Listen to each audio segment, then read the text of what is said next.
Roger, how are you? Hi, Suran. It's okay here, but the COVID is making us a little bit more crazy than usually. Okay, I know that's terrible. That the situation in Brazil and in the world is terrible. I mean, Brazil is like out of control, huh? It's yeah, that's the situation here in my city. Yesterday we have more than 1,000 new cases just yesterday. Curitiba, huh? Curitiba. That's bad. Okay, Abdel Nasser, you're here?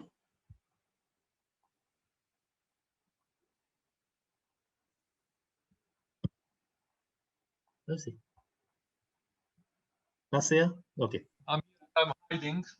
Okay, Nasser, we can stop. The others will join afterwards. In any case, we have this on Facebook Live, and we will be recording and placing on YouTube afterwards. So Nasser for the introduction.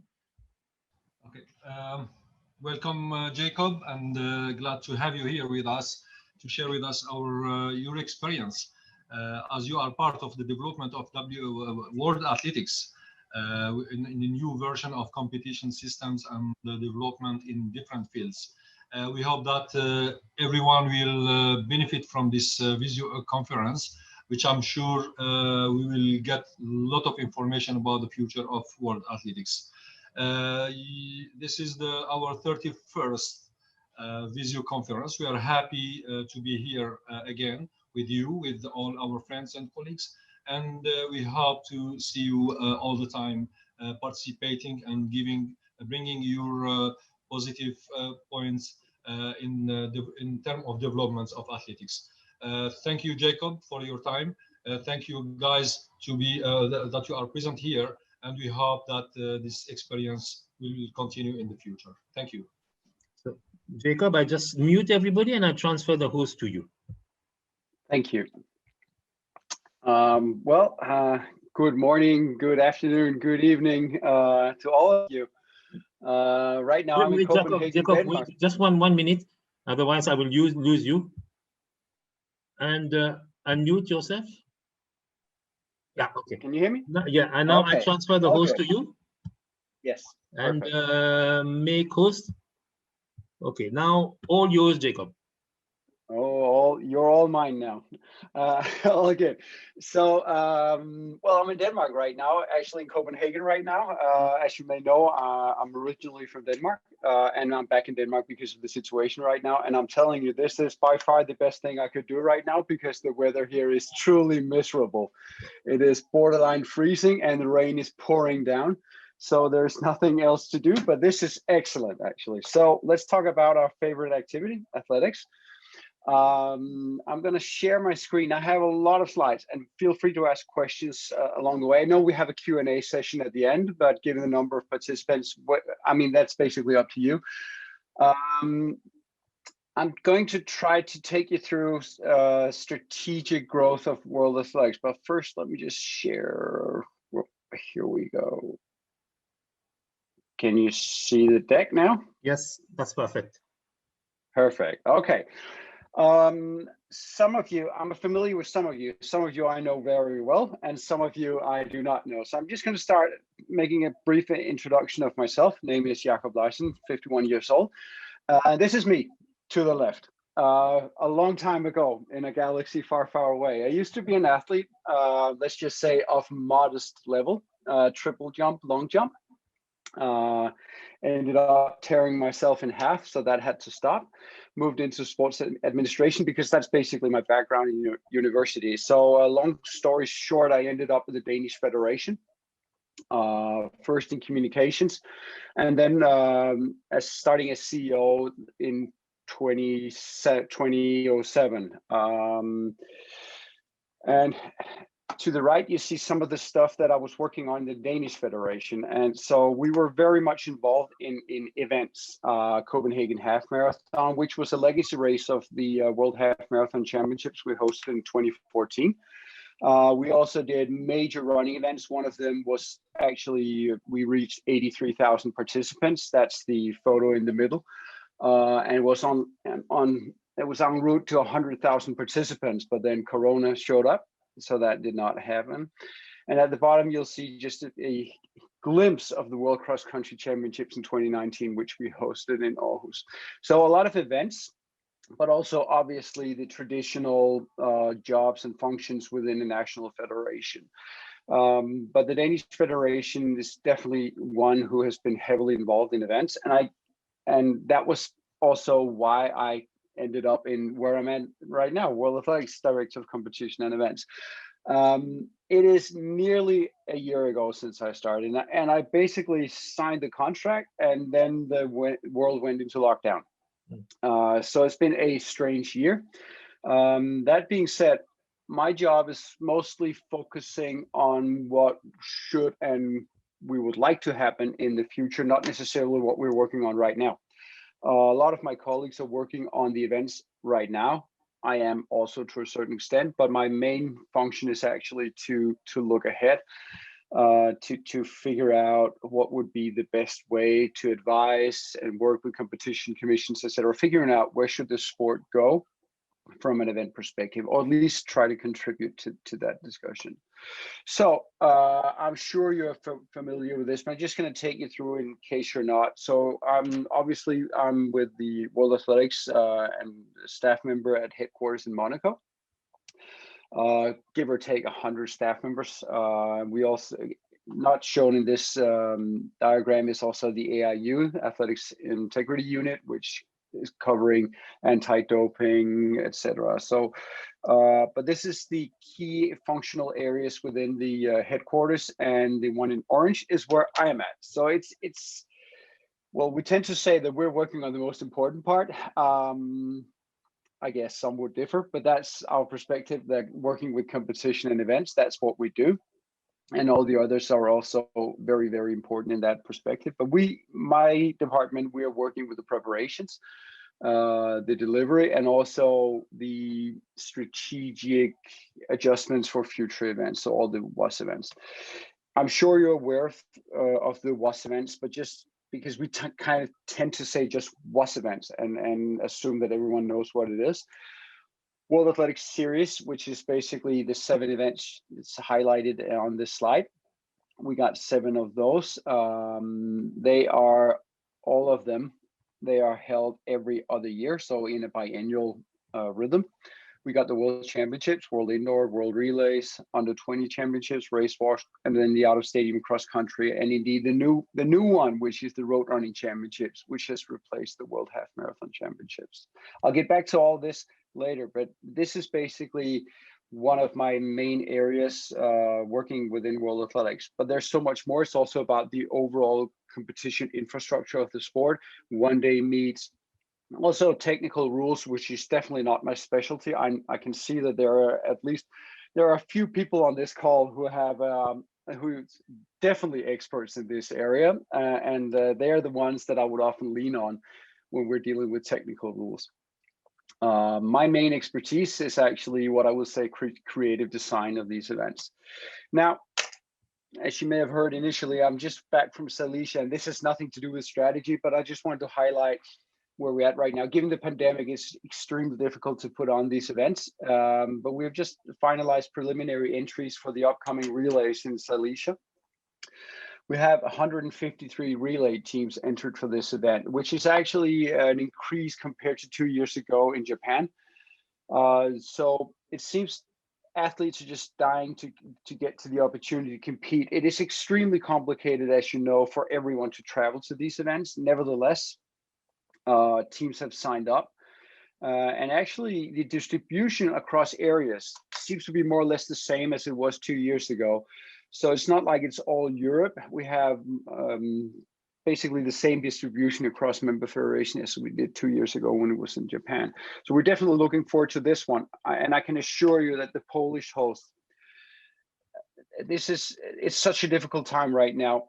Following them being awarded the event, and the outbreak of the pandemic, the Polish government said, yes, we're still backing this event, but because of the increased cost of the pandemic, we have to reduce the public funding of this event with 2 million euros, which is substantial. We're talking about what would basically be a 40% reduction of overall budget. And you need to include also that they could not have, they're facing the possible scenario of not having any spectators. So it was very, very difficult for the Polish hosts.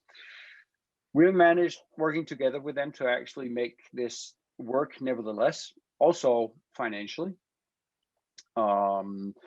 So the event, I'm confident we're going to put on a very, very good event. We're trying to be extremely efficient, and I can only say that the Polish hosts are doing a tremendous job. I'm sure some of you have already been working with the Polish host in Silesia, extremely competent. So definitely looking forward to this one. And we actually we did the same for the World Half Marathon Championships in Gdynia last year, that we set a date where the decision is made. You kill date, if you will, given that this is a new thing, obviously, because of the pandemic. So we get all of leadership together and discuss, are we going ahead, yes or no? And for this one, it was clear. It was a clear call. Yes, we're going ahead. Federations, their athletes are really, they crave opportunities to compete, and teams seems to be willing to go. So we're going ahead. We had the same discussion half a year ago, or basically last fall, about the World Half Marathon Championships, and it was actually bordering on, no, we're going to cancel. But this says a lot about our sport, in my opinion, because in that very meeting, there's just one comment, one sentence that changed everything. And the sentence was, athletes need to compete to fulfill sponsorship requirements. They're actually trying to make a living. And that just switched the mood 180 degrees.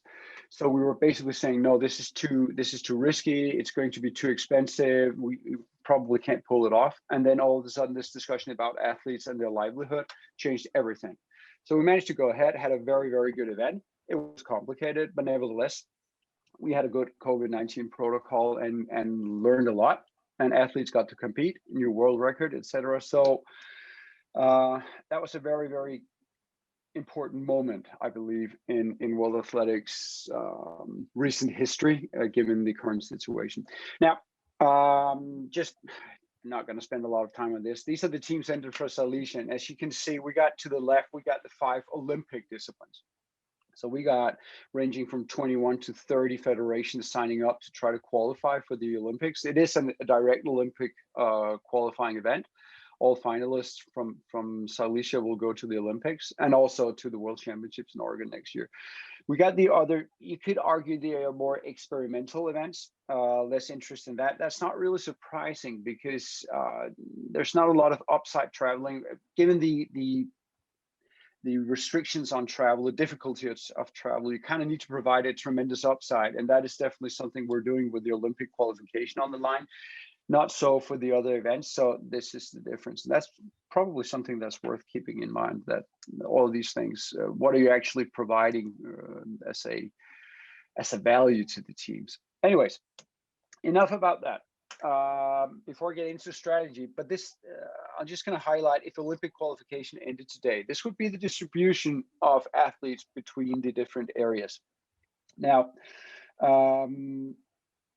what's this got to do with strategy? It's got a bit to do with strategy because this actually ties into parts of our strategy. I'll get back to that later. But as you can see, actually, nearly half of all Olympians in athletics would be from Europe.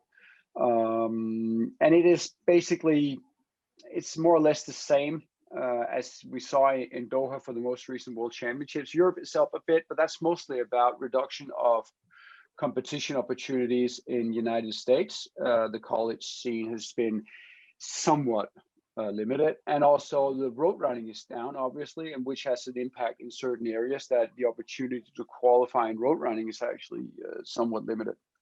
Nevertheless, more or less the same picture.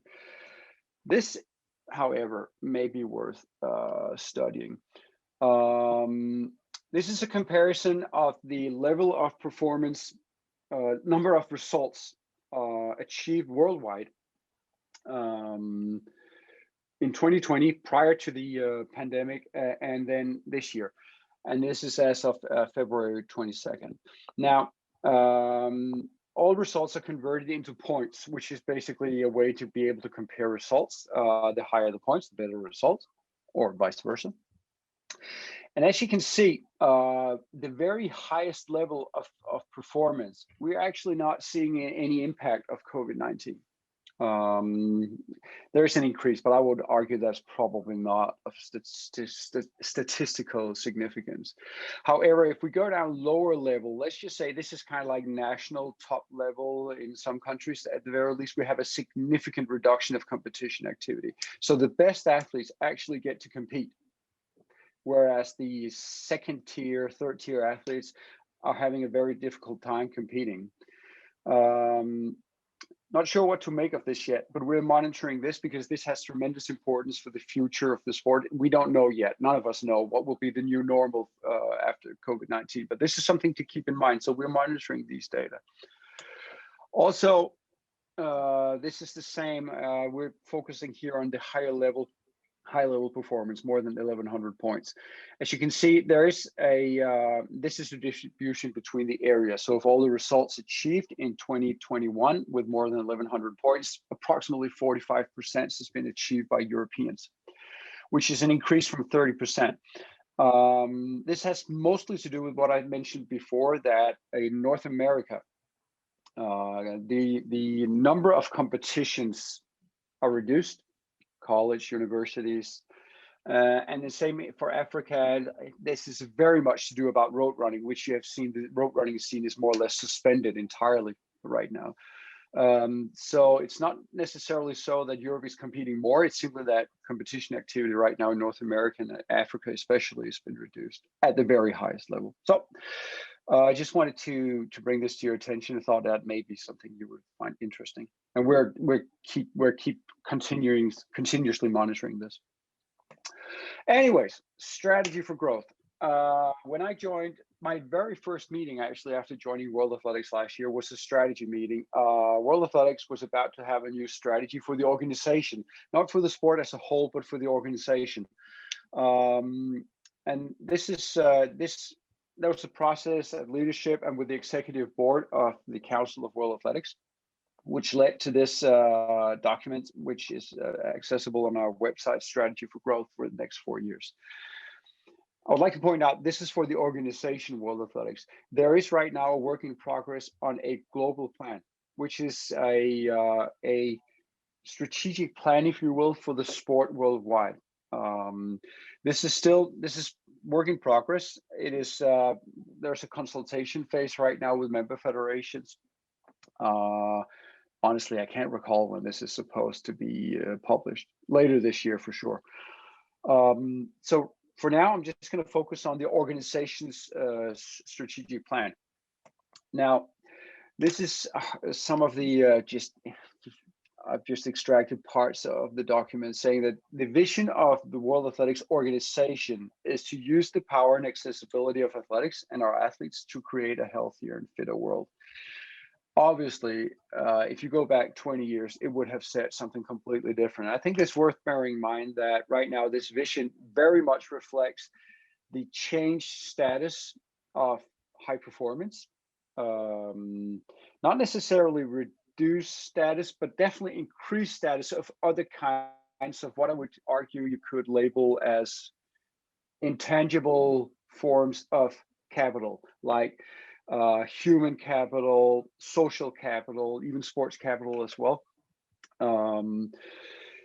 So in order to make sure that we maintain a level of relevance to society as a whole, at national level and at the international level,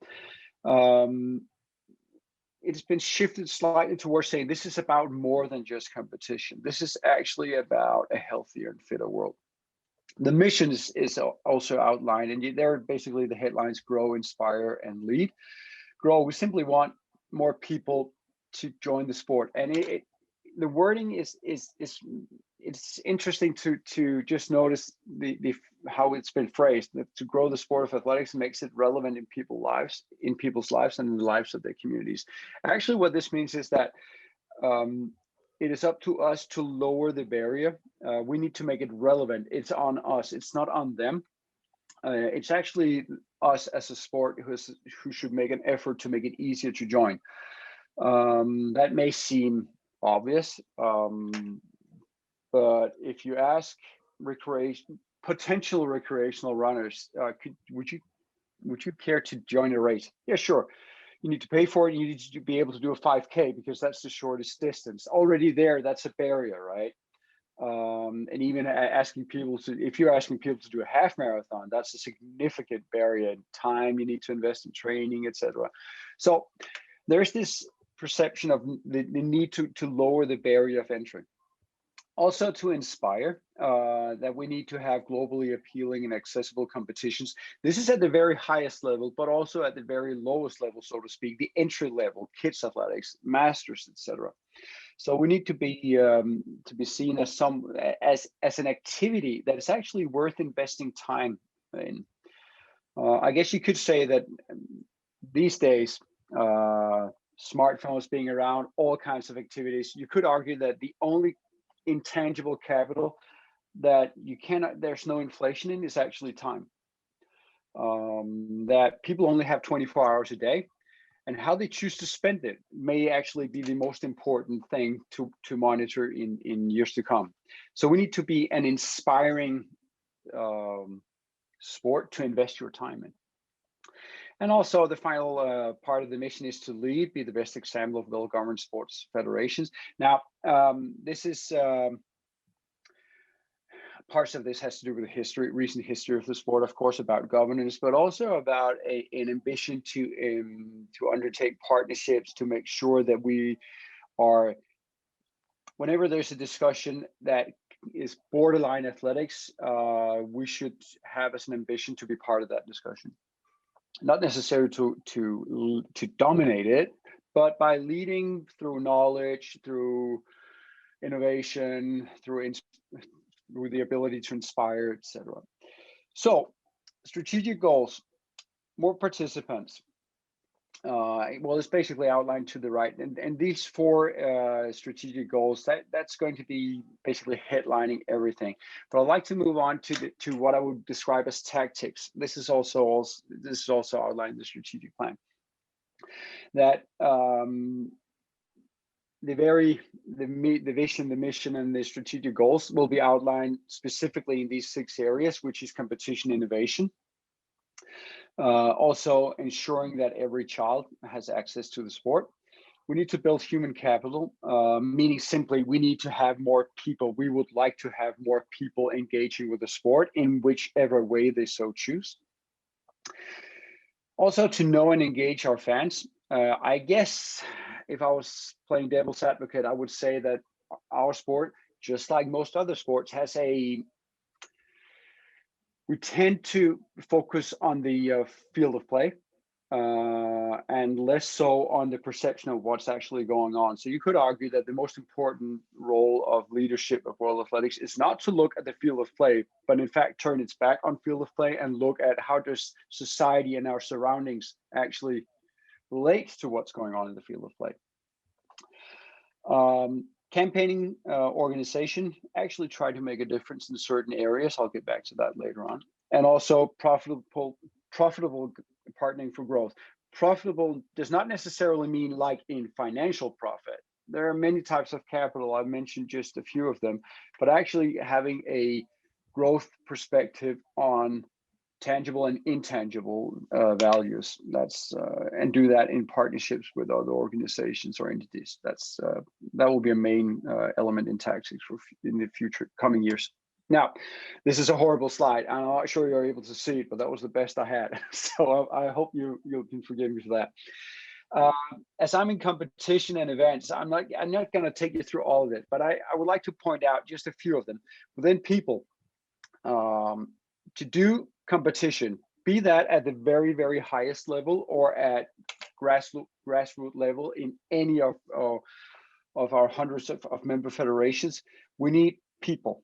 We need people to coach, to officiate, to be managing the activities, etc. So we just need people.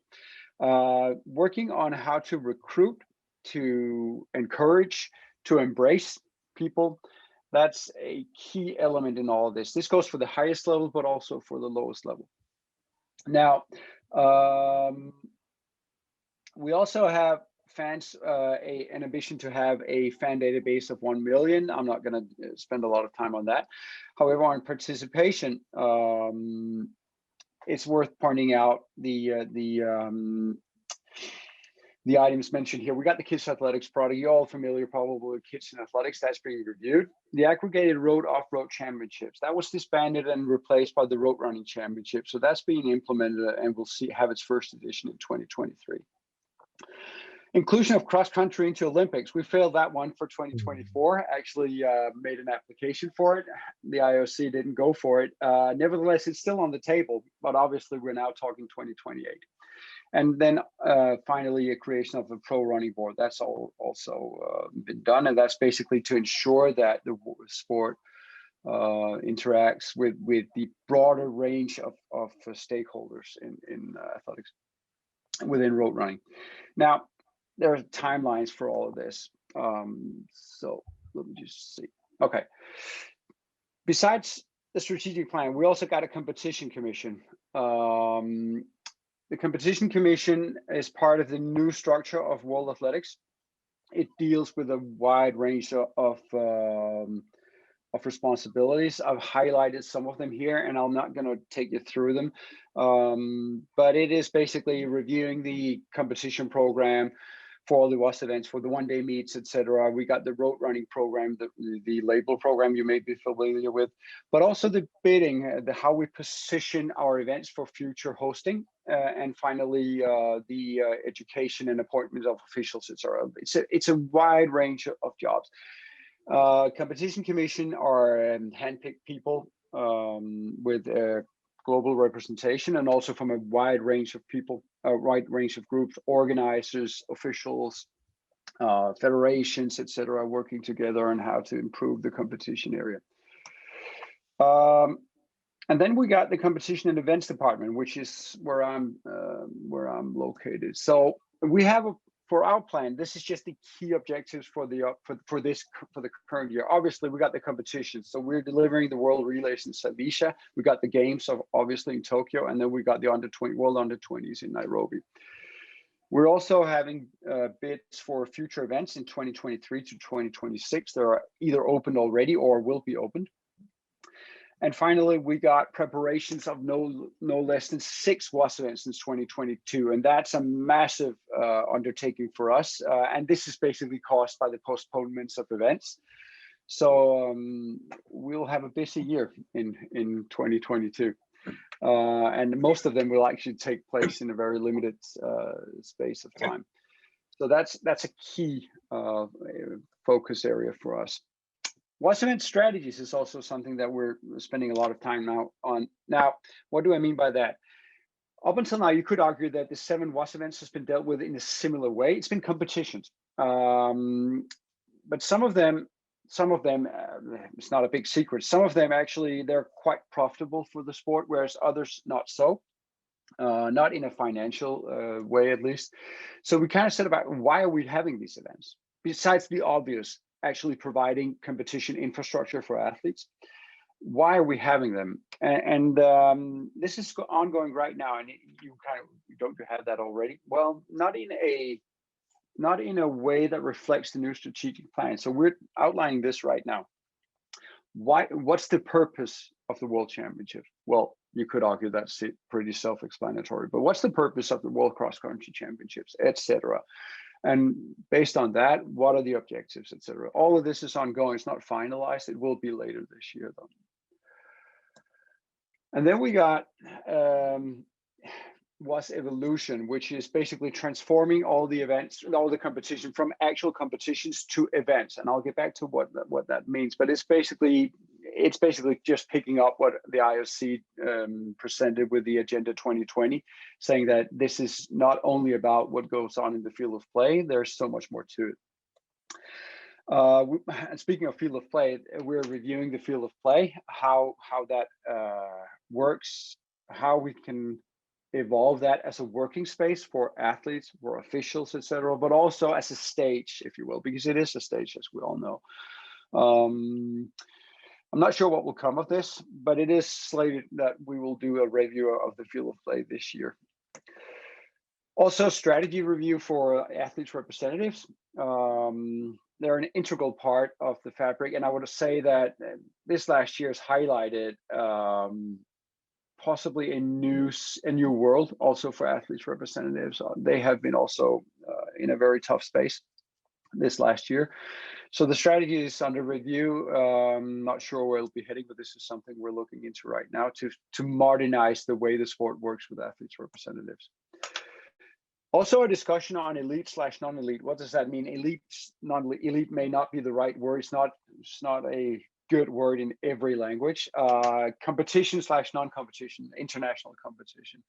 This came from the shoes. You're probably familiar with the shoes. The new regulations on shoes meant that basically every athlete, grassroots, masters, all had to follow these rules, the new shoe rules, which meant that you could not necessarily do a, let's just say, recreational 10,000 meter race in your local club championships.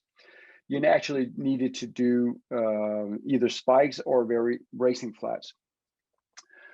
And there are some implications of that. That led to a discussion that if we really needed to enforce all the rules of the sport in every competition. And right now,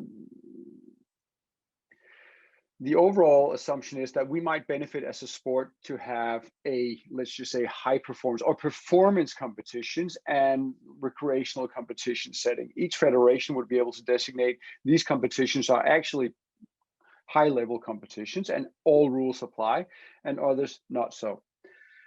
This is ongoing, and I would argue that if indeed this is finalized and approved, this is possibly a shift of paradigms within athletics. Tremendous consequences potentially. Reinvent ICRO, which is basically the ITO of cross-country and road running. This program was disbanded a few years ago. We're looking to reinvent it.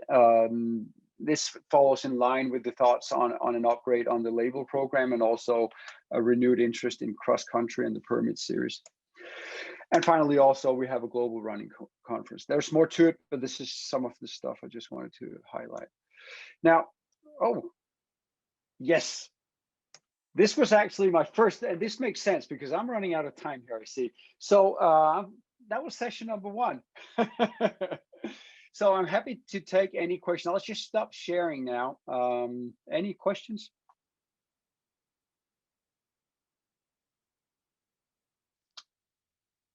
Okay, I got one here. And by the way, Søren, I have a message on my screen that the call will be disbanded in less than a minute because apparently I don't have, so I probably need to transfer to you.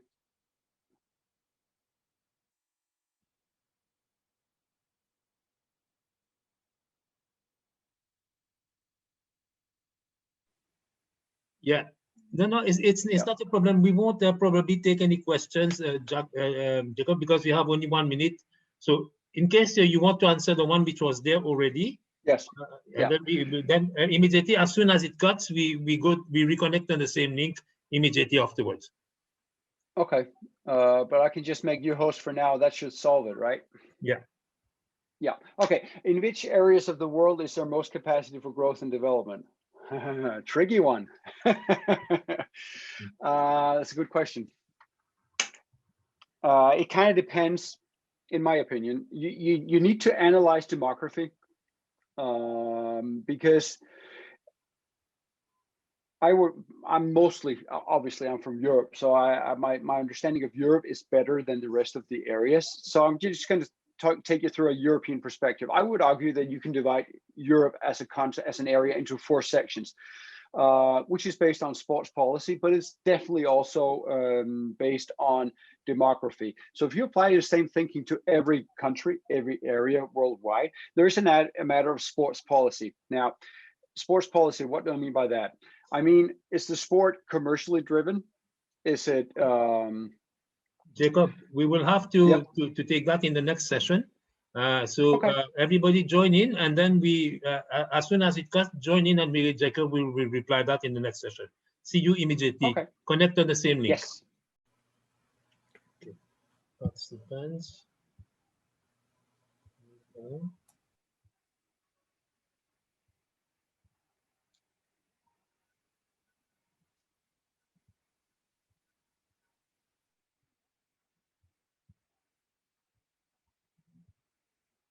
Unmute, unmute. Yeah, okay. So now I'll make you the host, Jacob, and then we can start. Yep. Okay.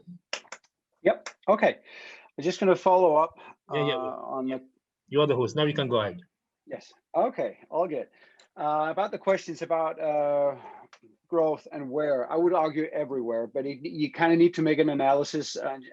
Just to summarize, you need to make an analysis of the demography, age distribution. That's extremely important. You would have areas of Europe right now where the birth rates they've just been plummeting, right? Which means that it's very difficult to grow in youth sports if you have half the birth rate that you did 20 years ago. It's extremely difficult, obviously. So you kind of need to shift your attention for where you want to grow. This goes for every country worldwide. What's your demography? What's the birth rates looking like and has been looking like for the last 20 years? What's the rate of activity in different groups within the populations, etc. And also there's a huge discrepancy between, at least in most countries, I would argue, between urban communities and rural communities. So you kind of need to make this analysis, but growth is definitely everywhere, but it's going to take its own shape and form, completely dependent on where you're at. At least this is my opinion. Now about the field of play. Yeah, that's an interesting question, and I'm not really the only thing that people seems to be able to agree upon is that we should do a review. And let me try to fill you in on this. So, and this came from championships that those not actually involved in doing the championships perceived that the field of play was, I wouldn't say messy, but crowded. Crowded is probably the best word. A lot of people, a lot of equipment. So there was this wish, a dream of having a pure field of play with a limited number of people. I'm sure you're all probably aware of that. That is, to a large extent, an illusion. But that is nevertheless one of the ambitions is can we reduce the number of people actually involved in the field of play? That's a lot to do with technology, and that comes with the cost. So it's not simple, but there's more to it as well. It's not only about that. It's also about the use of the field of play. We tend to see the field of play as a stage, but you could argue that a field of play is more stages than one. If you may be familiar with the Ringling Brothers circus, right, which would have 3 rings within a circus. In many ways, this is the same. So when we do competitions, when we do timetables, when we do basically stage the competitions, you could make the case that we're not having a field of play, but we're having multiple field of plays at the same time. So reviewing the interaction between what goes on in each field of play in the stadium, not on a day-to-day basis, session by session, but actually minute by minute. You could kind of like a scenography perspective. So there are these 2 different approaches to this discussion, the scenography and also the simple reduction of people and equipment. Some of it, let's just say that we may make progress, but probably not to the extent that people would like, because it's, as you all know, we need people in there. We need officials, we need photographers, etc. So,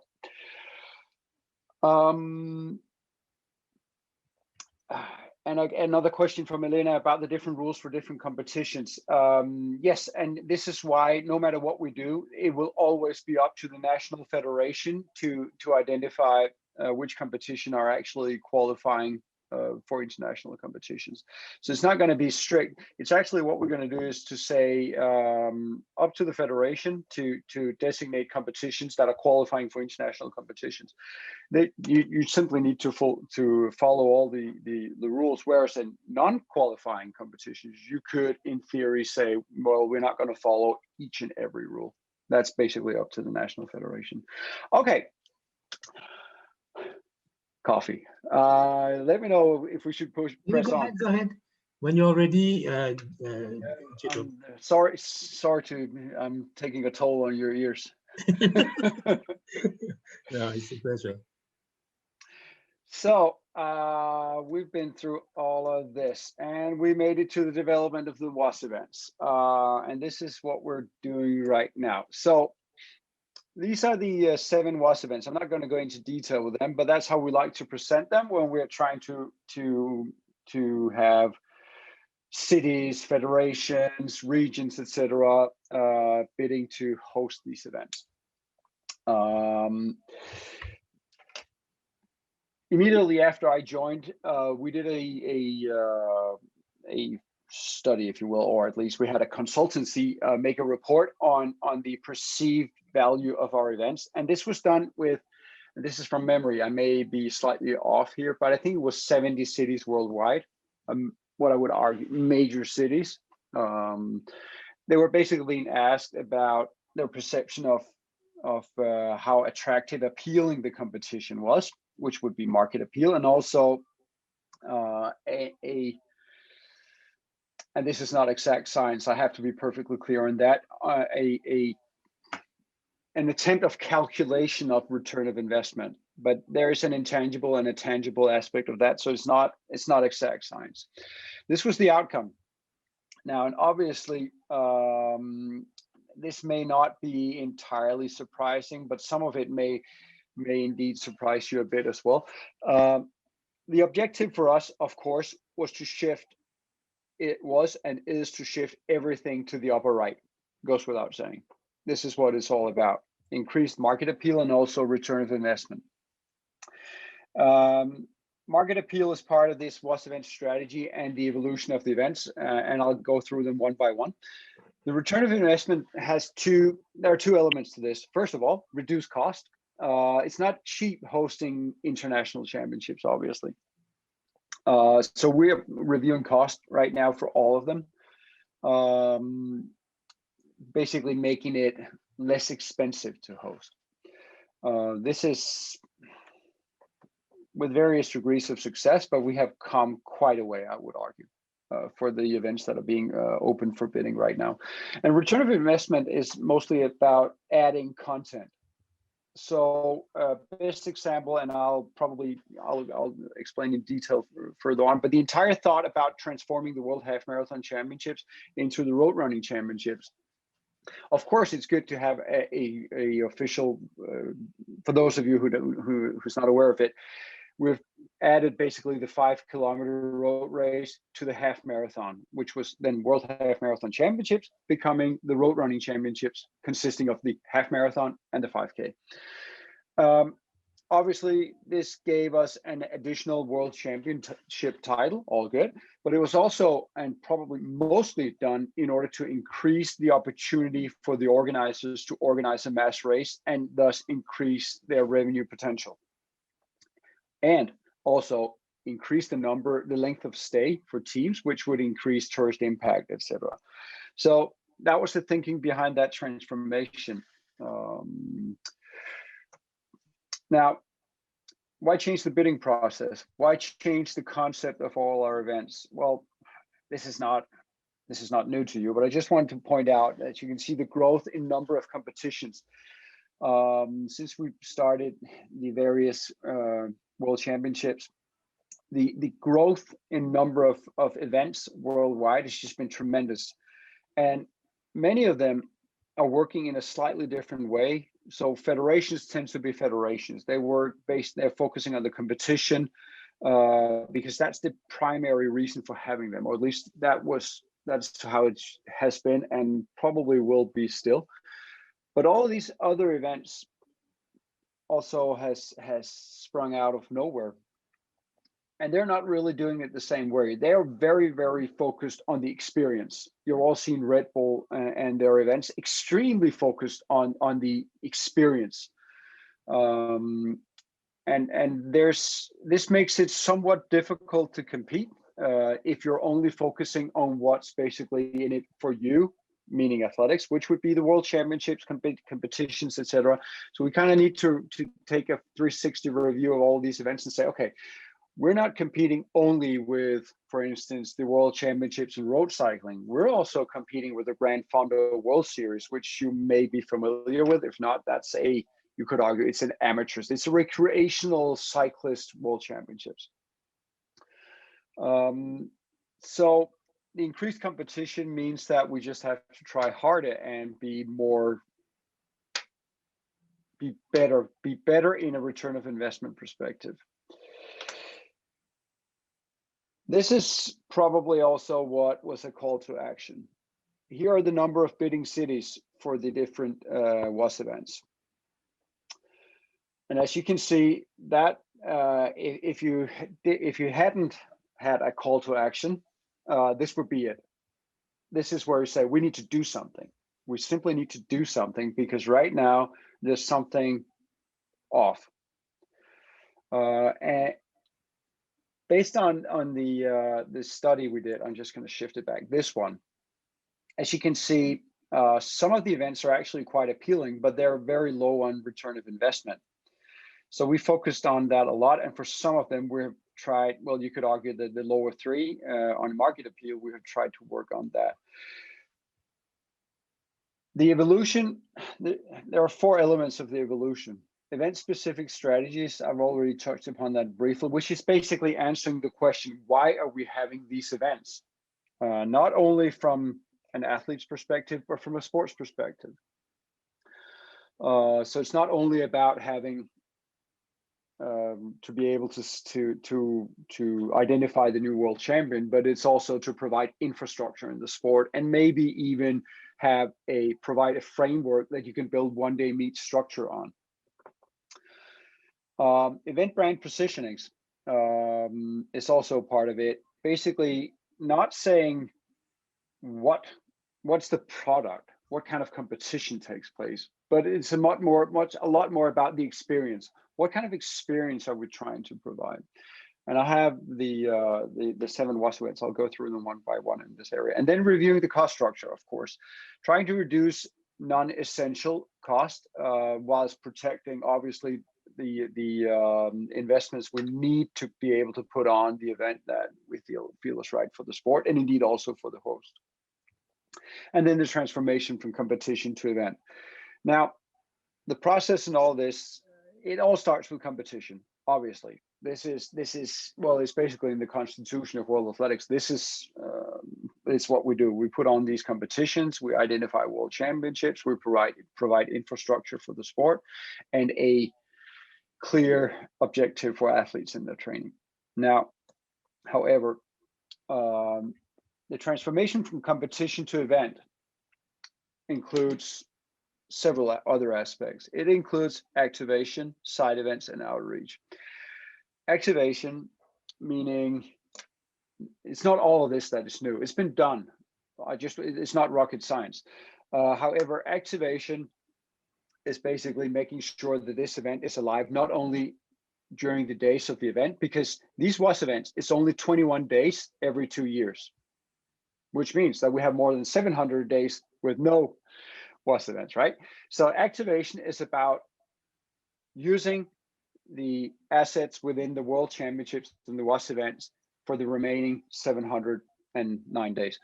It could be through one-day meets. It could be through outreach initiatives, as also mentioned here, like schools, like recreational training. It could be through training seminars and officials trainings, etc. It's not rocket science, but it's mostly been done at the World Championships and not what I would say label the small 6 small WAS events. Side events are here in this context competitions that take place alongside the actual competition. For the World Cross Country, we did in Aarhus, we had a national school cross country championships. You would see also the mass race at a World Half Marathon Championships. That's a side event, etc. And this could come in all shapes and forms. It could also be, for instance, for the upcoming road running championships, we will have the Global Road Running Conference taking place alongside it. So that's also part of it. And then the outreach, which is basically making sure that the event provides value locally, nationally, mostly. Not exclusively, but it definitely needs to provide value. Road running championships being coupled to free pre-event training in areas of the city where population is traditionally not very physically active. So this is what I would describe as building sports capital. So if you look at the overall process right now, we're starting with the narrative. What's the story of this event for all 7 of them? What is this about? How do we make this competition be more than just the competition? How do we make it relevant? And this is about activation, side events, and outreach. And where do we go from there? We try now in our bidding process with every potential host city to work with them and figuring out, how do we leave your city in a better position than when we came? Be that as a governing body, be that national federation, be that as host city. It doesn't stop with the event hosting. It actually starts with that. This is, for certain events, this is rather easy. For others, it is extremely complicated. The easy one, because it's already being done, World Half Marathon Championships. The host of the World Half Marathon Championships in 2014, 16, and 18, they joined forces and established the Super Half series. So there's your legacy. That's the easy one. The others are not as easy, but you would see that some of these events will actually continue having an annual one-day meet in the Continental Tour, or indeed World Indoor Tour, etc.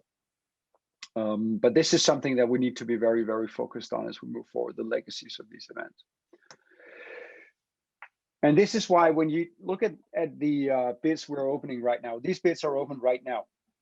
We have the Road Running Championships in 2023, which is opened, and the World Championships 2025, and the Relays 2023. To various degrees, these bid guides do not only explain what's the competition about, it also includes optionals. We describe it as optionals, add-ons, potential add-ons for any given host that they could use for their design of this particular event. Again, best example yet is the Road Running Championships. The thinking behind that one is to transform what used to be a one-day World Championships, half marathon, into a 2-day World Championships, 5K on Saturday, half marathon on Sunday, and grow it to a 7-day running festival. As you may know, we have a partnership with Parkrun. I'm not sure if you're aware of it. Global Parkrun is a international, well, it started in the UK, but it is an international race organizer doing free 5K races on a weekly basis.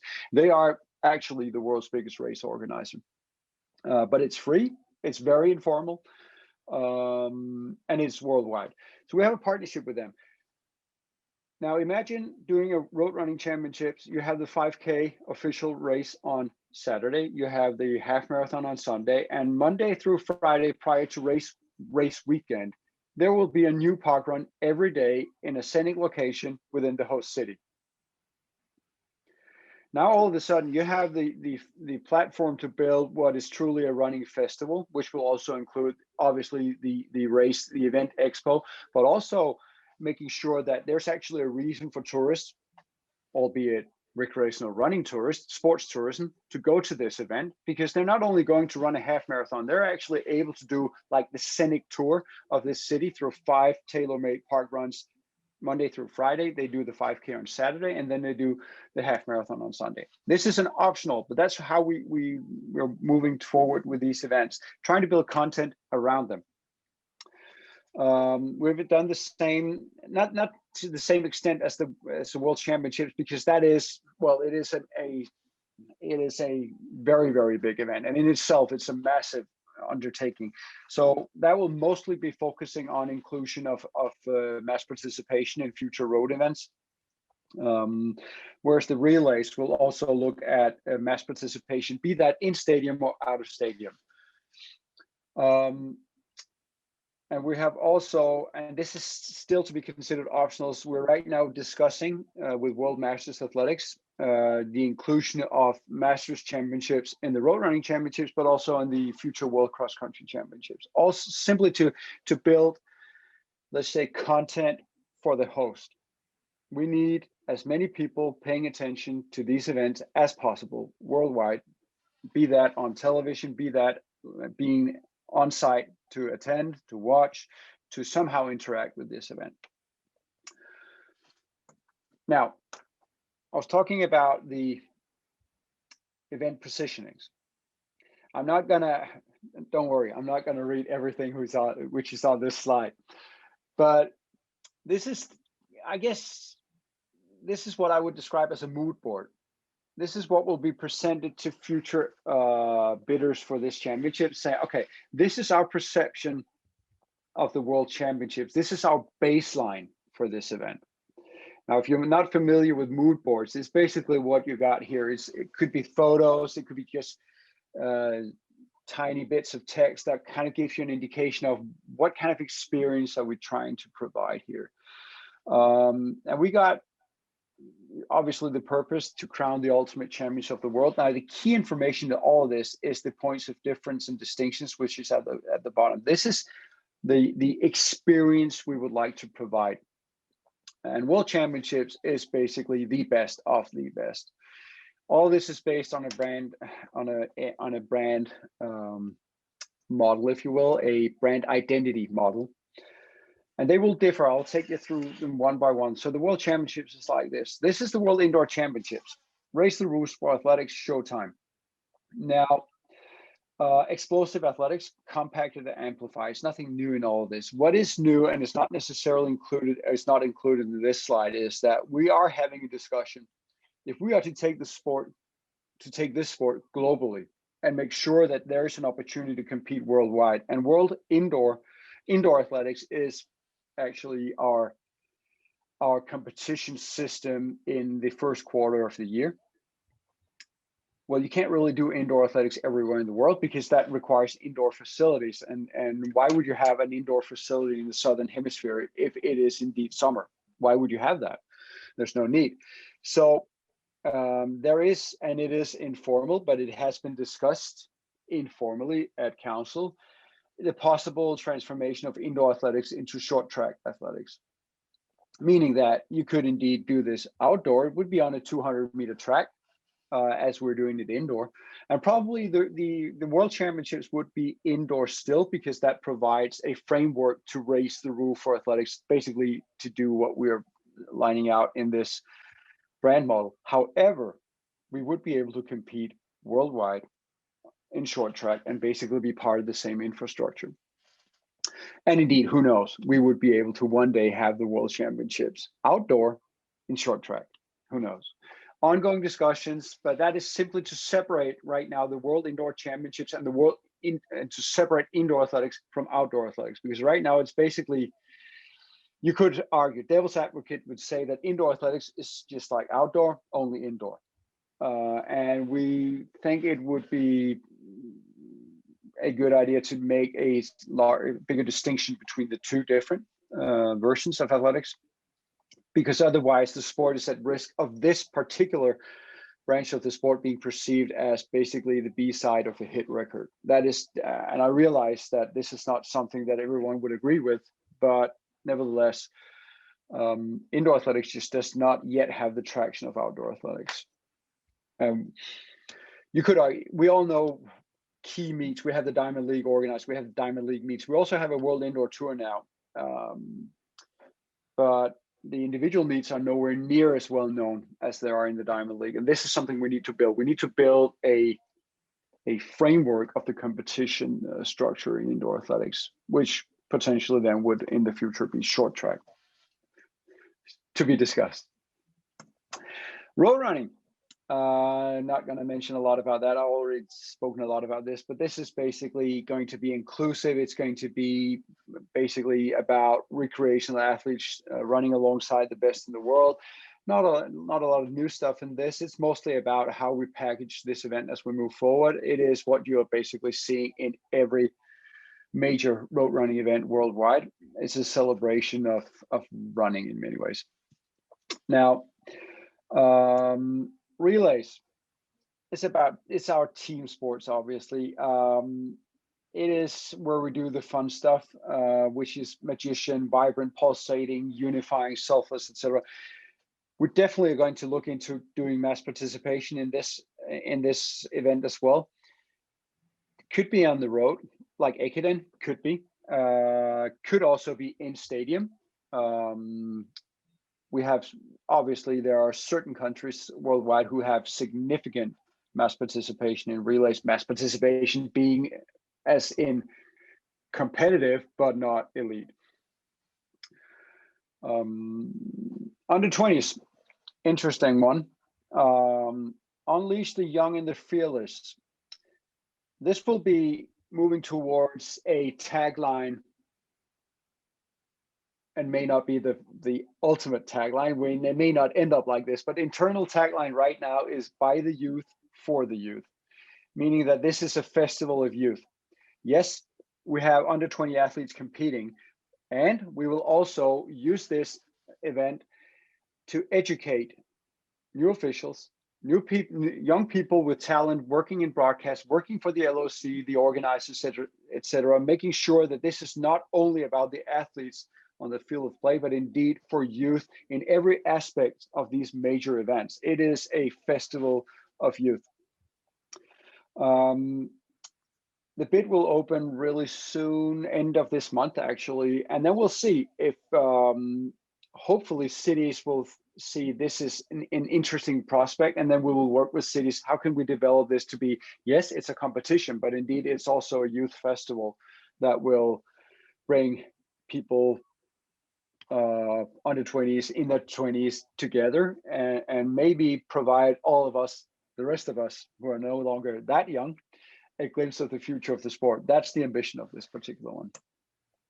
Cross country. Trying to get this into the Olympics is a major thing for us. This means that we need to provide an experience. Aarhus, the World Cross Country Championships in Aarhus was first step in that, basically pitching itself as the event which would identify the world's toughest runner. This is, you could argue, this is the most difficult race to win worldwide. The level of competition is, as you all know, it is so deep, extremely difficult to finish top 10 in this event. But it's also a rather well-known secret, less not known secret. And this is what we need to push. We're going to push this, the world's toughest runner, but also actually paving the way for mass participation. And that's a tricky one, both saying this is the toughest, this is where the toughest go to battle it out, and at the same time it's for everyone.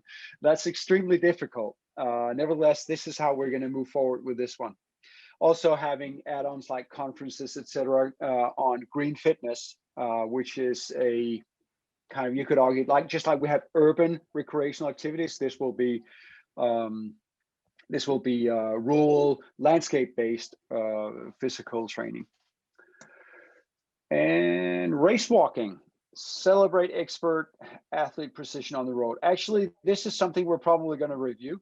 I'm not sure this is where it's going to end up, because based on discussions we're having right now with cities, we're probably going to do mass participation for this as well, making this the walking equivalent of the road running championships. Not at the same scale, because that's still early days for walking, but that's probably where this will be heading. Basically saying we're going to try to build a festival into this, health, fitness, targeting more mature part of the population who are no longer able to, willing to, capable of running fine, we can do walking. But that is subject for discussions with cities. So I'm not sure that if this particular event brand positioning will hold. And that's about it. Yes. So happy to take questions because I'm all out of gas now. You just transfer the host back to me, Jakob, and then I'll open the floor to everybody. Yep. Here you go. Okay.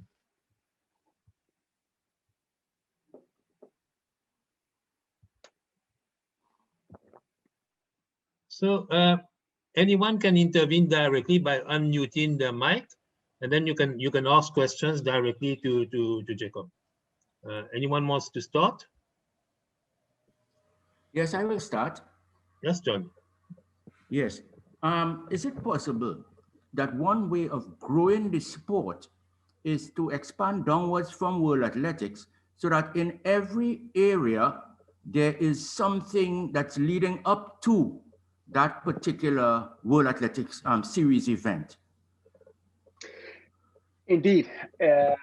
You're actually, that's a very good question because that's what we're trying to do right now. So in the competition, if you take all the WAS events, the thinking right now is that we will basically copy and paste what we have done with the Continental Tour, building a one-day meet structure beneath, I wouldn't say beneath, around each WAS event, leading into it, making sure that we have competitions. This is the ambition, that every area should be represented with competitions in each of these series.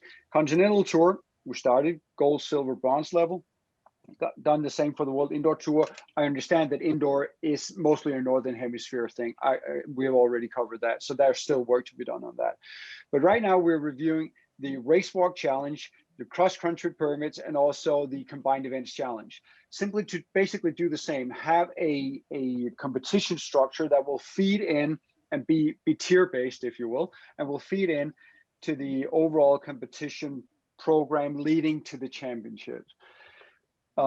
This, in many ways, the thinking started with a cross country because cross country, in this way, the World Cross Country Championships, most recent years, you would have the challenge, the International Cross Country Permit Series would have maybe 5 races in 3 or 4 countries, all in Europe. And that's not really an infrastructure. Honestly, that's not a global infrastructure, right? So we are right now reviewing the permit. We're investing in it, and we hope to build and launch to build and launch a new series with a multi-tier structure next year. And that's going to be for combined events, it's going to be for race walks, and going to be for cross country. There's a few questions in the chat. This from David. Has anyone looked into the cost and or savings by building short track outdoor? I'm sure someone has. I haven't personally. I know for a fact that cities would prefer short tracks in what I would call metropolis areas, simply because buying the land is so extremely expensive. So if you are to build a track, it's actually better to have a small track. And that's a potential pitfall in introducing the short track. Is indeed it would be much more convenient for a lot of institutions, cities, etc. to okay, we'll just go short track, and then all of a sudden we don't have the Olympics dimension track, if you will, the standard track. So that's something to keep in mind from a strategy perspective. But short story long. No, I'm not familiar with the cost structure, but I'm rather confident that it is less expensive. Criteria for facilities, yes, we will. And honestly, there is already now there is criteria for an indoor facility, which then could be ported outdoor. However, these are very strict, and having banked curves is obviously kind of an issue if you go outdoor. At least in some locations it would be. We're looking at increased flexibility. The entire discussion, and I have to say that this was informal. It has not been presented as a proposal yet. We're nowhere near that yet. It's just being discussed. The discussion has been to say may not need to be 200. We need flexibility simply because what happens if you have a location where you could fit a 190-meter track, but then you couldn't basically be part of this system because it needs to be 200. No, that wouldn't make sense from a sports perspective. So the short track format, as it's being discussed right now, is with increased flexibility around dimensions, simply to provide flexibility at every level. Anyone else wants to go?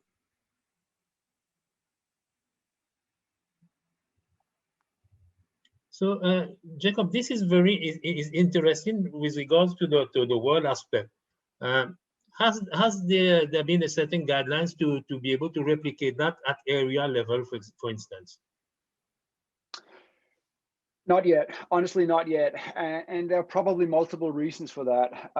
One of them is that, first of all, this is also first step in many ways for us, and it's been a very difficult year for all of us, including World Athletics, right? So a lot of people have been very busy even helping organizers to survive, people being on furlough in organizations, etc. So we haven't, yes, we have discussed the one-day meet structure has been discussed with areas. The evolution of the WAS events, not so. Except that obviously we have people from all areas represented in competition commission. So there's that, but for the area organizations, not so. And that would be, I think that would probably be a very good idea to get an alignment on that. Not necessarily make the entire same, but sort of like the same direction. That is probably a sensible next step. Yes, but honestly, we haven't just made it yet. Anyone else? I mean, Jakob has given so much elements that everybody is trying to get that back into their heads. And before, I mean, it's we must say it's really a new rethinking of the way we do things traditionally. I'm sure that Abdel Nasser, for example, who is an organizer of events, can easily find out, can easily have a new structure in which they can really evolve and make things very positive with your different way of seeing, rather than having a one-off event during one day, but have rather a festival of events during the whole week. It's something really interesting. Nasser, could you share your experience with regards to organizing, for example, in Dubai and Sharjah, where you do attach other things to that? Nasser? Yes, basically, I think that is a new era of doing the competitions and the events. We have to think in a different way and be sure that that was a situation before COVID and now we are after COVID. We have to think positively and try to follow all the instructions given by the World Athletics and World Para Athletics to make the competitions happen in a safe way. So we have to collect information and try to apply them for our competitions all over the world. Even that the level of the competition will be regional or national or whatever. So we have to take this. Nasser, you will continue. We will reconnect immediately on the same link, and we can open up the discussions for everybody. So reconnect immediately on the same link. See you immediately.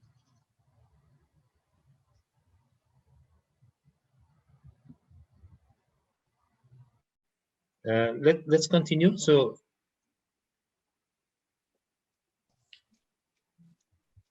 yeah, should I continue? Yes, go ahead, Nasser. As I said before, regardless of the level of the competition, we have to take in consideration that we are living in different situations than before the COVID-19. Also, regardless that in the nearest future or maybe later, this situation will be clear. We have to follow certain procedures to do our competitions and manage our events as safe as we can. So we cannot forget this situation for, let's say, for all our lives. So if it happens now, it can happen later. So we have to deal with that. And this is why in the beginning that I said that Jacob will bring us a new vision and how to manage and deal our competitions. He is part of the development of the world athletics. So with his experience, with his knowledge, and with the contribution of all our colleagues, I think we will benefit sure in the future. Thank you. Yeah. John, you can ask directly your question. My question is that from your data that you have presented to us, Jacob, the most affected have not been the elite athletes, but the athletes, as you go lower and lower down, they have been even more affected by this new normal. This would mean that we have to come up with some strategies to grow our sport at this basic level. So I'm wondering whether you have any ideas. Personally, I have ideas, but that's not for me to have actually in this area. So actually, as you may recall, I mentioned initially that the strategic thoughts I outlined, that was for the World Athletics Organization. Right now, there's ongoing work on a global plan, so to speak. And this is the one targeting what you're asking for right now, that how can we grow the sport at a local and national level. I know for a fact it will include kids athletics, it will include health and fitness, and it will include also aspects of recreational walking. Now, one of the things is that, and this is just because I've seen some of the papers, that there is a thought of having athletics as a non-competition activity as well. I mean, literally track and field athletics as a non-competition activity, not replacing obviously what we're doing right now, but offering as a training product, kind of like what you see in CrossFit, but you could say track fit, right? People willing to actually do the training, but not necessarily willing to compete. And this could be for various ages. Children, seniors, etc. We all familiar with the fact that the very minute you turn, what, 20, 22, 25, it's just impossible to learn how to pole vault, because there's just no one who can or will teach you, because they're all working with youngsters. So the aspect of our sport not really embracing the potential of adults there is significant potential, but we're simply not ready. And this is on World Athletics, and it's on areas and also on member federations to develop these programs and then make sure that they are accessible. E-learning will go a long way in this, that's for sure. But I think there's also a mentality perspective on our side as well. It's just like what we have done with our events. It's no longer just about competition, it's about the experience. And I think that if there's a key takeaway right now for the future to come, also following COVID, is that our sport is not only competition, it's about the experience. And that's not only about the experience at events, but indeed experience at training. Something that I think is worth reflecting on, and so if you look at the fitness industry, obviously extremely successful. If you talk to directors and executives in the fitness industry, they would say that their most important customer is the one who is considering leaving or considering joining. It is not the one who is a diehard fitness athlete, because they couldn't scare them away even if they tried, right? So they're focusing all their energy on those who are considering not renewing their subscription or indeed considering starting. That's their key customer, and that's just not how our sport works. Our key customers are the most talented and the most dedicated. These are the ones that we're focusing on. And this works very, very well for the competition structure, but from a growth perspective, this is problematic. And I think we all agree that we we, as any other competition sport, is quite good at turning 100 youngsters into one senior athlete. The 99 others, they were just left behind. Whereas in the fitness industry, they would be stuck with the 99 and the one had left, right? It's kind of, so conclusion, again, long story short, trying to at least, not to replace the current MO, the current way of thinking and the current way of working, but actually supplementing it with another program who has a reversed way of thinking. Kids athletics is a nice first step. It's under review right now. That's going to be a nice first step, but we could do this for all ages. And I would argue that World Athletics will, in years to come, also have programs for masters, indeed, also not those competing at world championships, but indeed ordinary people, your neighbors, etc. So, anyways, that was a long story. We still got a lot of work to do, and so the easy part was putting this in the strategy. Difficult part will be executing. Yeah. So building up on that, Jakob, can we see in the near future World Athletics coming back on the World Championships, the Youth World Championships that was abandoned a few years ago, but in a revamped style, taking into consideration more the fun aspect, like you say, the athletics fit, the field fit, type of event rather than purely competition?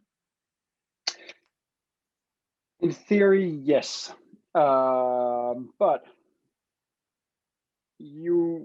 there were reasons why the under 18 championships was discontinued, right? Some of it was about resource spending, but also the mere fact that the transfer of athletes from just being successful at under 18s to being successful at senior level was definitely limited. So in order to do so, if we were to reintroduce an under 18s championships, I think it is fair to say that we would not style it as a championships event, but definitely as a youth festival, kind of like what we're doing with the under 20s right now. I think the most, and this is totally, this is personal, right? And this is nowhere near based on what's going on in World Athletics, but I would not be surprised to in the future see under 20s expand into more age groups downwards, but with a youth festival perspective, not necessarily to identify who's best, but simply just to have athletes from across the world meet. And this could be at area level, could be global level as well. Obviously, we're facing also a new era where transport and traveling will probably be seen in a new light by the next generation. They may not be as keen to travel worldwide as former generations have been from a sustainability perspective. So there's that. Maybe we need to think in a different way about this, and which would definitely pave the way for area or regional activities. So all of this is just something we need to discuss as a sport, what to do next. I don't see us, and just to summarize, I don't see us reintroduce the under 18 championships that we used to have. Not in that way, not in that shape, no. Iva, you had the question, you want to take it personally? Hi, I'm sorry, I have a little son here, so maybe he will distract us. Well, I work as a university teacher, and I think that athletics is a great sport to support not only kids, but even the older adults. And we can see it, for example, in marathons or now cross-country running. There is really a mass of people who is like participating in that. And this participation, I think it's what you have been talking about. This is really attracting people to do some sports. So me as an educator at the university, I have lots of students who are coming from different sports, and actually I am teaching them basics in running, I would say even in jumping and throwing, but they are really keen to get these information. And second big area I would call, is today we hear a lot about kids not moving because they are, sorry about that. they are using computers, they are sitting at home, and they are really not moving, and as well obese. There is a lot of kids who are obese, and I am coming back. Athletics is basics. It's actually teach us when kids starts walking. So we should teach these kids running, jumping, throwing, climbing, whatever. But it's a basics. So for me, if you want to spread athletics as worldwide, so as well you should work with the people who are working with the kids and they are teaching these basics. Like kids athletics is brilliant, but mostly even in Czech, when I see it, it's like, wow, there is brilliant tools and everything, but some people, even they get learning in it, they don't know how to use it. They are forgetting about the basics. I don't need many tools to entertain kids in running. I can use really small things like Pexeso or some colorful stuff. Yeah. And sometimes it works much better than when you have these nice tools for kids athletics. So that was my question. It's like, for the university, is there some area from World Athletics to think, to work about the education materials for the educators? It can be even the teachers, but as well the university educators. Yeah, so I know for a fact that my colleagues in working with development, this is with the development staff. I know they're looking at having initiatives in this area. That being said, it will probably be very top line stuff because it is extremely difficult to make a generic system that will work in every country worldwide. The education systems, PE, etc., the facilities are just so different, and also the environment, the mentality, the objectives of PE in schools, etc., just varies. So I know they're looking into this. I know they're looking into doing something in e-learning on this.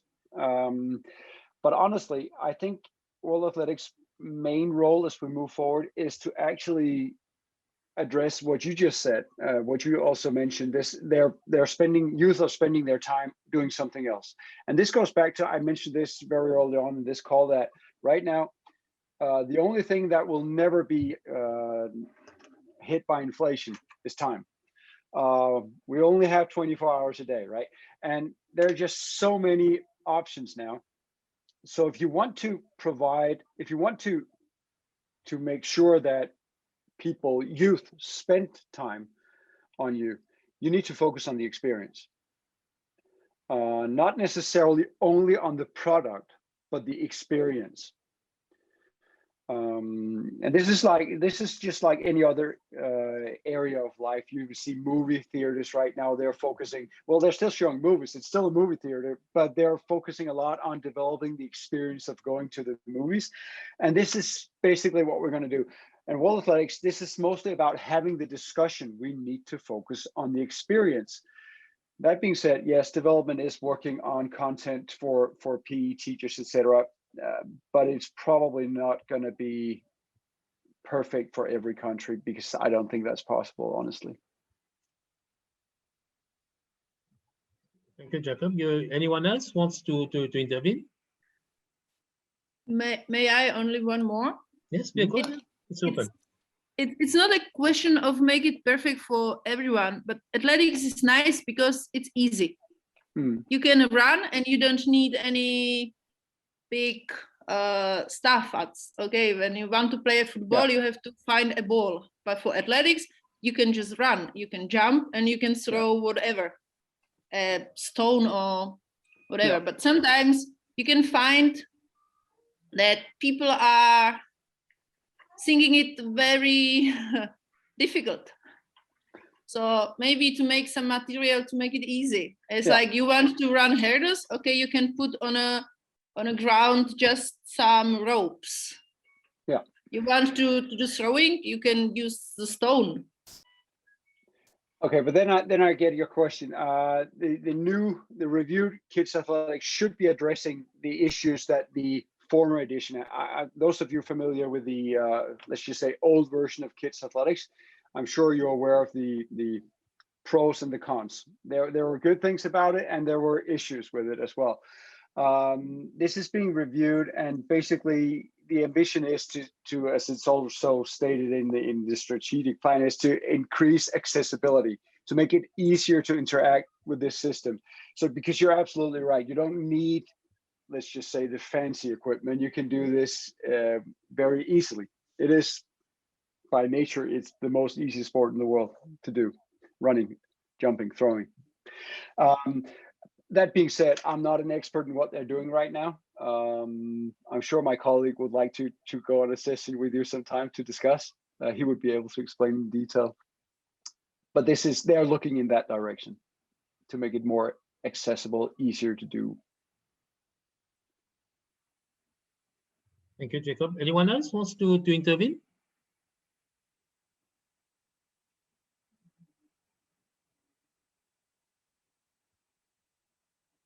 Is it you on the chart that you shown? There is the youth champions, the under 20 championships actually has a better return on investment, even though that there is a lesser visibility in terms of market. Do you have an explanation for that? Seems a bit Simply clear. because, yeah, well, it's basically because they spend a lot of days. It's a long competition, so there are a lot of hotels and spending, etc. So from a city perspective, when they choose to host this event, they actually get a significant economic impact through increased spending on hotels and just local shops, etc. So that is the reason why.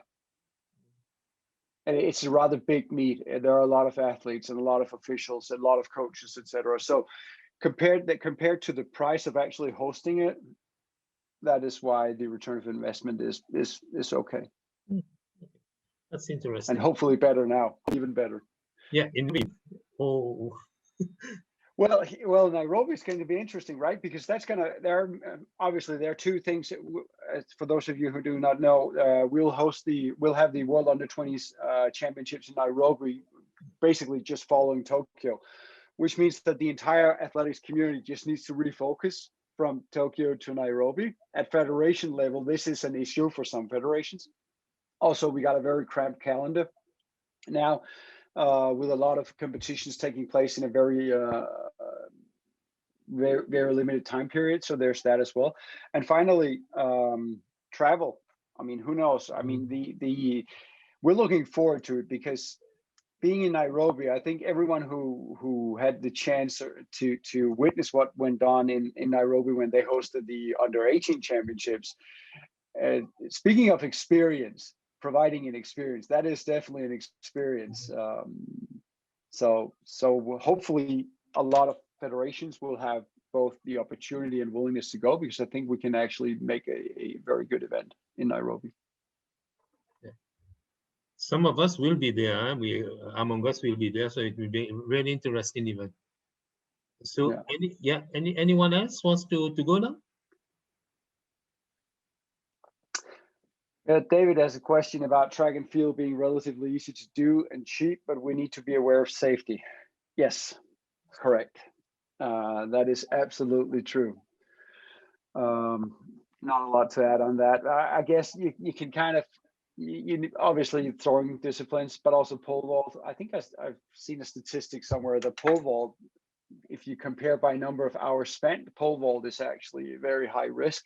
I guess we don't necessarily see it the same way coming from the sport, but yes, we do have safety that we need to be aware of course. And now, even in the COVID situation, safety has an additional dimension to it as well. So yes, indeed, safety is a concern. And not only in athletics, also not only in stadium athletics, obviously also in road running, we've seen numerous incidents. So yes. Okay, so anyone else? So if nobody here, so before we end, Jacob, if you want to say some closing remarks, and then we can. Okay, Proja say something. Is yeah, in the chat room, is the World Athletics conducting any monitoring of athletics and others involved with COVID-19 before and after the event? Yeah, so for the events we're organizing, we have a protocol which is basically a rather stringent testing regime for athletes. Athletes they need a test pre-departure and upon arrival, and then numerous tests. I think we're right now for Silesia, I think they're scheduled to be tested twice a day. I may be wrong, but it's something like that. And also following the event. So there's a protocol right now. It's been basically evolved from what we learned in Udenia from the World Half Marathon Championships. And also we're constantly discussing right now with other organizations. So even there were key learnings from the European Athletics Indoor Championships as well. So all the organizations right now are just exchanging knowledge, figuring out what's the best way to do this, and not forgetting that there is a cost issue in all of this. And officials, yes, also officials, and indeed volunteers. So right now we're working with also for Silesia volunteers being divided into two groups, those within the bubble and those outside of the bubble. So there is an added level of complexity and indeed cost as well for this particular area. It's from memory, I think the entire protocol for Silesia on the host side is 150,000 euros or something like that. So it is significant, right? And then you would have cost on member federation side as well for testing pre-departure, etc. So, but we're dealing with it. And not at the scale that they will need to do at the Olympics. Less complex, but indeed more than enough complexity for my taste. It is substantial.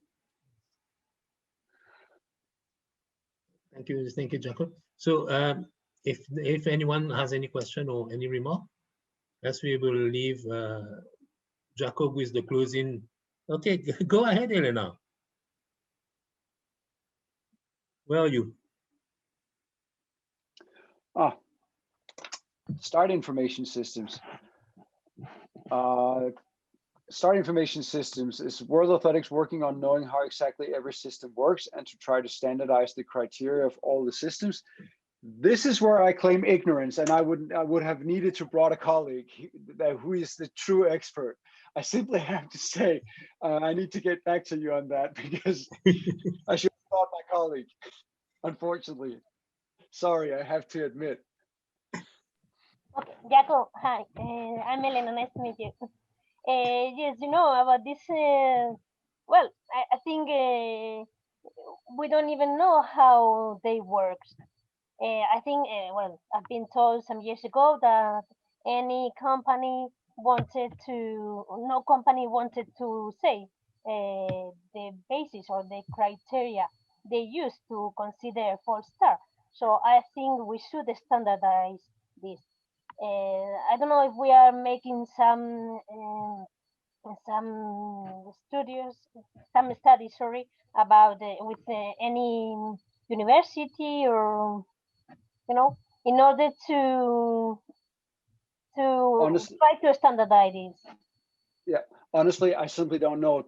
To be honest, my first year at World Athletics has been more about shoes than start information system, honestly. But it's a good point, and obviously we're all aware of some of the issues, potential issues. So what you're basically cost right now is I need to check with my colleague. That'll be the first thing I'll do. Imre is here probably if he wants to have a word on that. Yes, he is indeed. This is the colleague I was talking about. Oh my God. Hi everyone. Sorry, I am in a work and I joined very late. So, Elena, what was the issue about start information system? I would like to know if we know how every system works. You know, the criteria for consider a false start. Do we know which criteria every system use? And I think we should standardize. Well, I think we have to start making clear that we have two different systems in use, and at the moment we cannot see a way to get rid of either of the two. So we have the accelerator systems that are affordable, and most of the federations are using those. These are Timetronics and Finish Links and Arge Timing. And then we have the force-based systems, Omega and Seiko, that are not affordable and not commercially available.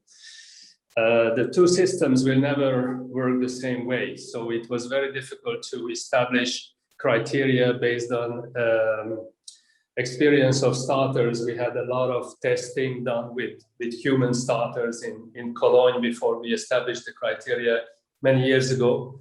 And the starting robot there in Cologne is still available. Now Swiss Timing is coming out with a new affordable accelerator-based system. They want to test it, but the only way to standardize would be to go with one system or the other, but it's not realistic today, Elena.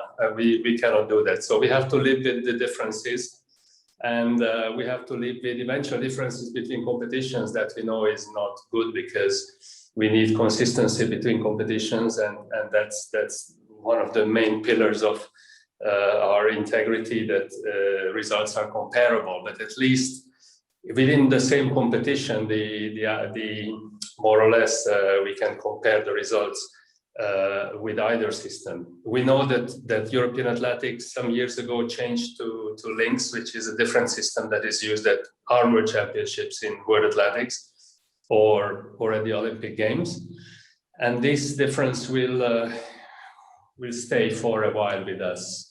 We have to find the best possible algorithm for both, so that it will never be the same, but we have to make it as close as possible, and that's what we tried to do. Thank you, Andre. You're welcome. Good to see you, Amy.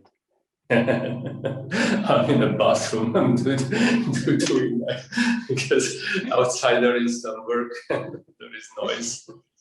So I'm sure you all recognize this was the colleague I needed to call after the session if you didn't join. Okay, guys. So anyone? I'm saying bye. Yeah, Imre also is here. So if you have any questions that you want to shoot Imre, go ahead. Oh my God.